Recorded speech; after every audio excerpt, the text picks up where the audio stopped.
Sir एक time ऐसा था जब इंडिया के अंदर छोटी छोटी चीज़ें, छोटा छोटा प्रोडक्ट इंपोर्ट हुआ करता था। इंपोर्ट होने का मतलब ये है कि वो इंडिया के अंदर नहीं बनता था, वो बाहर से मंगवाया जाता था। मानकर चलिए ये मार्कर है, समझ रहे हैं ना, तो ये इंडिया के अंदर नहीं बनता था। एग्जाम्पल के लिए लीजिए इसको, ऐसा मत रियल मत समझ लीजिएगा।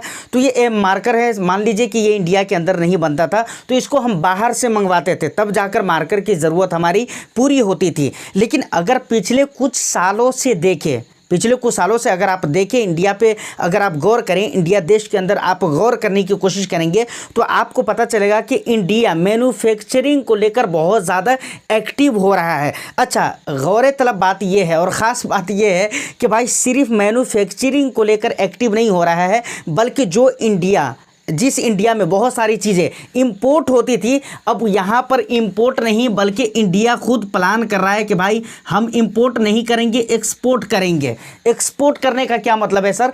इंपोर्ट और एक्सपोर्ट, देखिए इंपोर्ट का मतलब सिंपल और साधारण भाषा में अगर मैं आपको बताऊं तो इंपोर्ट का मतलब यह है कि कोई चीज़ें ऐसी हैं जो आपके देश में नहीं बनती है, इंडिया के अंदर नहीं बनती है, वो बाहर से आ रही हैं, समझ रहे हैं, तो इसको हम कहेंगे इंडिया में इंपोर्ट हो रहा है। और एक्सपोर्ट का क्या मतलब हुआ? एक्सपोर्ट का ये मतलब हुआ कि हमारे इंडिया के अंदर वो बनता है, अब विदेश में हमारे प्रोडक्ट जाएंगे, विदेश हमारे प्रोडक्ट जाएंगे, इसको क्या कहते हैं? एक्सपोर्ट कहते हैं, समझ रहे हैं ना। तो अब यहाँ तक आपको समझ में आ गया। तो आज की जो वीडियो होने वाली है बहुत ही इंटरेस्टिंग होने वाली है, बहुत ही बेमिसाल वीडियो होने वाली है। रीज़न क्या है कि आज एक ऐसे फंड के बारे में हम बात करने वाले हैं जो अपने पैसे को, यानी जो निवेशक उस फंड के अंदर अपने पैसे को लगाएगा, उस फंड का फंड मैनेजर इन तमाम तर निवेशक के पैसे को कहाँ पर लगाएगा?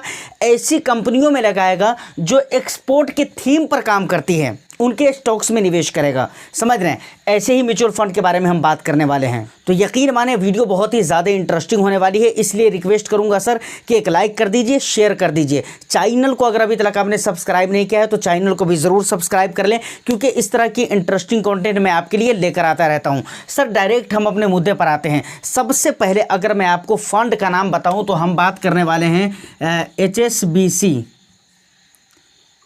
इंडिया एक्सपोर्ट अपॉर्चुनिटी फंड, समझ रहे हैं ना।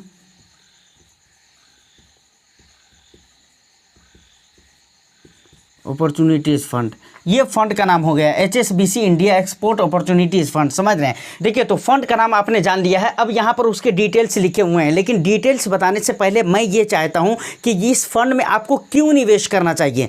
कहीं पर भी हम पैसे लगा रहे हैं तो उसका रीज़न तो पता होना चाहिए कि भाई वहाँ पर मैं क्यों निवेश करूँगा, रीज़न क्या है, उसका स्कोप क्या है, उसका फ्यूचर क्या है, वहाँ पर जो मैं रिस्क लूँगा तो कितना मुझे रिस्क लेना पड़ेगा, और उसके बदले जो मेरे को मिलने वाले रिटर्न्स है वो किस हिसाब किताब के मिलेंगे, और सबसे बड़ी बात कि मुझे क्यों निवेश करना चाहिए, इस रीज़न को समझना बहुत ही ज़रूरी है। लेकिन अगर आपको लगता है नहीं मुझे सिर्फ स्कीम का डिटेल्स देखना है तो बिल्कुल वीडियो को आप स्किप कीजिए या कुछ देर भगा लीजिए, आगे कर लीजिए और उसके बाद आप देखिए। लेकिन अगर मेरी तरह आपको भी लगता है कि नहीं रीज़न का भी जानना ज़रूरी है तो फिर पहले सुन लीजिए कि रीज़न क्यों है, कि क्यों निवेश करना चाहिए हमें इस फंड में। सबसे पहला रीज़न ये है कि भाई सरकार का जो सपना है कि मेक इन इंडिया, समझ रहे हैं ना, मेक इन इंडिया की बात बहुत ज़्यादा हो रही है, तो एक बार फिर हम कर ही लेते हैं make in India. Make in India जो सरकार का सपना है कि भाई हमारे इंडिया के अंदर बहुत सारी चीज़ें बनेंगी, उसका प्रोडक्शन होगा, तो ये सपना जो साकार होगा ना, इसको साकार करने में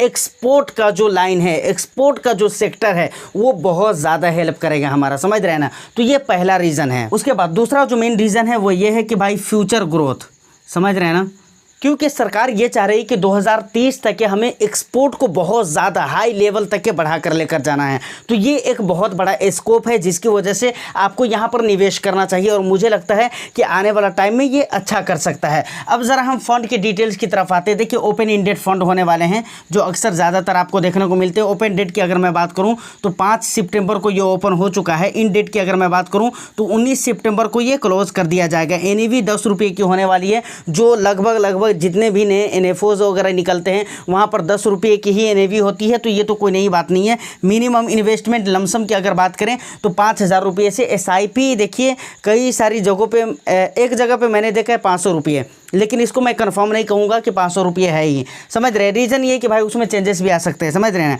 एक्सपेंस रेशियो 1% है, लेकिन इसके साथ बहुत सारे कंडीशंस हैं। मतलब आपने जितना भी निवेश किया है उसका 10% तक क्या अगर आप निकाल रहे हैं 1 साल के अंदर अंदर, तो आपको कोई भी एग्जिट लोड नहीं लगेगा। 10% से ऊपर निकालेंगे तो आपको 1% एग्जिट लोड लग जाएगा 1 साल के अंदर अंदर, और 1 साल के बाद अगर आप निकाल रहे हैं तो फिर कोई एग्जिट लोड नहीं है। इस हिसाब किताब का मामला रहेगा यहाँ पर। फंड मैनेजर की अगर मैं बात करूँ तो अभिषेक गुप्ता इस फंड को मैनेज करने वाले हैं। उसके बाद अगर मैं बात करूँ बेंचमार्क इंडेक्स की, कोई भी फंड हो, किसी भी कैटेगरी का फंड हो, लार्ज कैप हो, मिड कैप हो, स्मॉल कैप हो, या इसके अलावा जो भी कैटेगरीज है, उनके फंड जो होते हैं ना, उनके लिए बेंचमार्क बहुत ही ज़्यादा मैटर करता है। इस फंड का जो बेंचमार्क होने वाला है वो निफ्टी 500 TRI होने वाला है।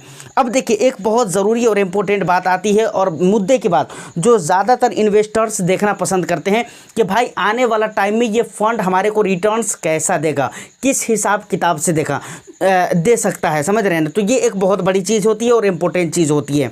तो देखिए, अभी फंड नया है, NFO है, तो इसके कुछ डिटेल्स तो होंगे नहीं, जाहिर सी बात है, लेकिन उसके जो बेंचमार्क इंडेक्स हैं उनसे हम एक अंदाज़ा लगा सकते हैं, आंकड़ा लगा सकते हैं कि भाई इस हिसाब किताब का रिटर्न्स देगा। क्योंकि हम ये कहते हैं ना कि भाई कोई भी फंड अपने बेंचमार्क इंडेक्स को बीट कर रहा है रिटर्न्स के मामले में, इसका मतलब वो बढ़िया फंड है।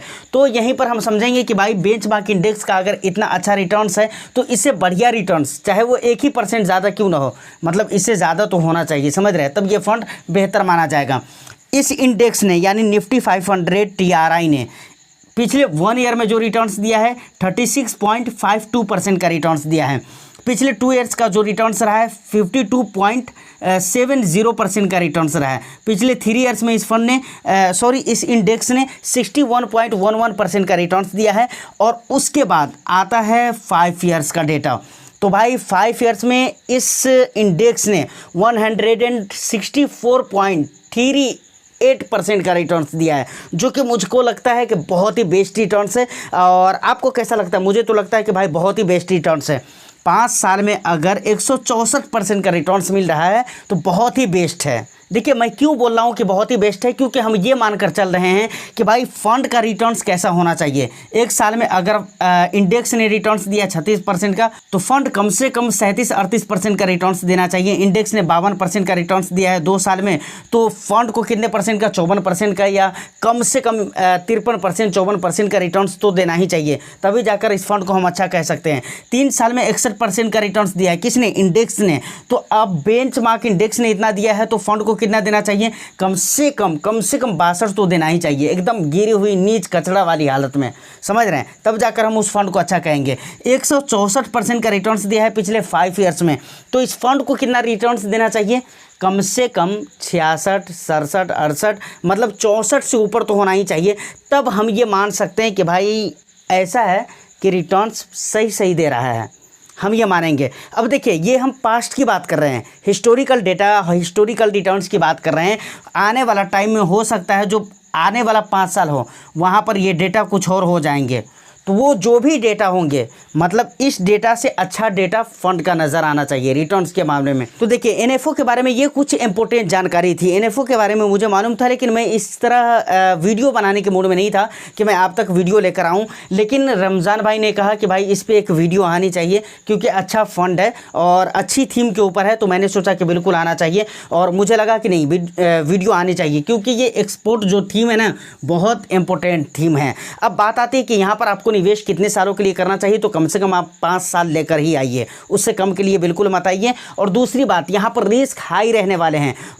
तीसरी बात एक और भी मैं आपको बता देता हूँ एडवांस में, कि जब आपको निवेश करना हो ना इस फंड में, तो एक मर्तबा अपने से बहुत हिसाब किताब से इस पे सोच लीजिएगा, समझ लीजिएगा, रिसर्च कर लीजिएगा, जान लीजिएगा कि क्या ये आपके रिस्क प्रोफाइल के हिसाब से, आपके गोल के हिसाब से ये आपके साथ मैच करता है या नहीं करता है। तो ये सारी इंपॉर्टेंट बातें थी। उम्मीद करता हूँ कि ये इन्फॉर्मेशन आपको अच्छी लगी हो, तो एक लाइक कर दीजिए, शेयर कर दीजिए। चैनल को अगर अभी तक आपने सब्सक्राइब नहीं किया है तो चैनल को भी ज़रूर सब्सक्राइब कर लें। मैं फिर मिलता हूँ किसी नेक्स्ट एंड इंटरेस्टिंग वीडियो में। जब तक के लिए all the best. Thank you for watching.